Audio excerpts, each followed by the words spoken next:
আর কারো জীবন যেন next time চলে না যায়।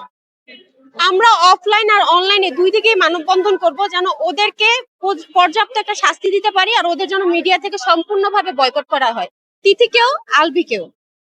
আলবি তো চাচ্ছে তিথি নামে কোনো মামলাই না হোক। আলবি সম্পূর্ণভাবে তিথিকে নির্দোষ বলতেছে, ইভেন তিথি নিজেও, কিন্তু সেক্ষেত্রে ও তো নির্দোষ না, ও তো সম্পূর্ণরূপে দোষী। আমরা অবশ্যই ওকে কারাগারের পিছনে দেখতে চাই, আর ওর একটা দৃষ্টান্তমূলক শাস্তিও চাই। ইভেন ও যেন কখনোই আর মিডিয়াতে কাজ করতে না পারে।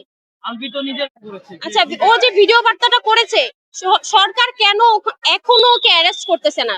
ওকে কি রিচ করা কোনোভাবেই পসিবল না? আইন কি ওকে রিচ করতে পারতেছে না? এতটুকু কি আইনের ধারা সম্ভব না? তাহলে তো আইনের উপর একটা প্রশ্ন থেকেই যায় ভাইয়া সব সময়ের জন্য।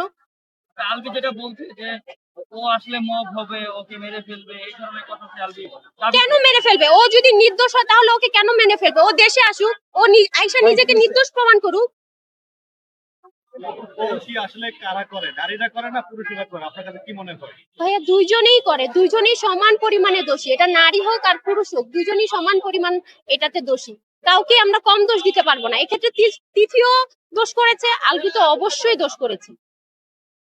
না ভাই, এটা কখনোই হয় না। মৃত্যু কখনোই কোনো কিছু সমাধান না, কিন্তু ইকরা আপু কখনোই মানে মরতে চায় নাই। সে অনেক বেশি স্ট্রং একটা মেয়ে, তাকে এটার জন্য ট্রিগার করা হয়েছে, তাকে এটার জন্য বাধ্য করা হয়েছে। ইভেন যারা বাধ্য করা হয়েছে তাদেরকে যদি এটাতে আইনের আওতায় না হয়, ভবিষ্যতে অনেক মেয়ে এরকম করবে। এটা সম্পূর্ণ মিথ্যা কথা। হাজার হাজার প্রমাণ আছে, হাজার হাজার স্ক্রিনশট আছে, সবকিছুতে দেখা যাচ্ছে যে আলভি আর তিথি দোষী। ইভেন আলভির তো ভয়েস রেকর্ডও ভাইরাল হয়েছে, সেখানে তো পুরা বুঝাই যাচ্ছে যে আলভি ওর বউকে প্রচুর ঠকাইছে, প্রচুর মিথ্যা কথা বলছে। সেক্ষেত্রে ও কিভাবে বলতে পারে যে ও পরকিয়া করে নাই? বাঙালি তো এতটাও বোকা না ভাইয়া। এই জন্যই তো বললাম ভাইয়া, এক্ষেত্রে পুরুষও দোষী, নারীও দোষী। যে পুরুষ নিজেই ভুলে গেছে তার ঘরে একটা বউ আছে, তার নিজের একটা সন্তান আছে, সে যদি সেটাই ভুলে যেতে পারে, তাহলে মানে অন্য মেয়েকে আমি কি দোষ দিব? অবশ্যই মেয়েটা দোষী। এর জন্যই আমরা দুজনের শাস্তি কামনা করতেছি। কে ডিভোর্স চেয়েছিল? ইকরা আপু? ইকরা আপু কখনোই ডিভোর্স চায়নি। ইকরা আপু তার সন্তানের জন্য তার সংসার টিকিয়ে রাখতে চাইছে।